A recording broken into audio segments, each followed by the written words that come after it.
హరే కృష్ణ. శ్రీల రూప గోస్వామి భక్తి రసామృత సింధువులో ఏమని చెప్తారంటే, సర్వోపాధి వినిర్ముక్తం తత్పరత్వేన నిర్మలం హృషికేన హృషికేశ సేవనం భక్తి రుచ్యతే అని చెప్పంటారు.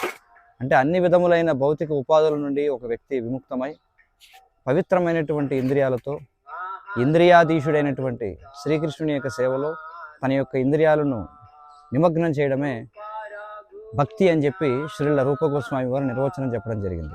అంటే భక్తి చాలా సరళం.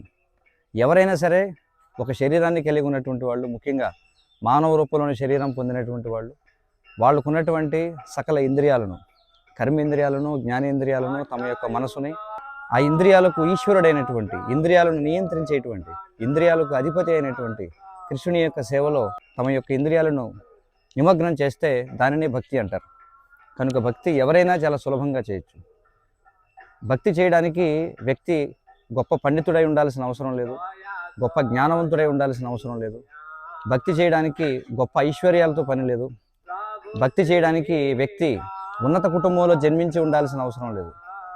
అతనికి కావలసిందల్లా భగవంతుణ్ణి నిస్వార్థంగా సేవించాలనేటువంటి కోరిక మాత్రమే. కాబట్టి ఇక్కడ చూడొచ్చు, మరి మందిర నిర్మాణం కోసం భక్తులు ఇక్కడ అనేక స్థాయిలలో అనేక రకాల సేవలు చేస్తున్నారు. దీని ద్వారా మరి మనం ఇటుకలను ఉత్పన్నం చేస్తున్నాం. కాబట్టి కేవలం హరే కృష్ణ మహామంత్రాన్ని జపించడం మాత్రమే కాదు, శాస్త్రాలను అధ్యయనం చేయడం మాత్రమే కాదు, శ్రీ విగ్రహారాధన చేయడం మాత్రమే కాదు, లేదా సంకీర్తన చేయడం మాత్రమే కాదు, అనేకమైనటువంటి విధాలుగా చివరికి ఈ విధంగా భగవంతుని మందిర నిర్మాణానికి ఇటుకలు తయారు చేయడం ద్వారా కూడా మనం భగవంతుని సేవలో పాల్గొనవచ్చు.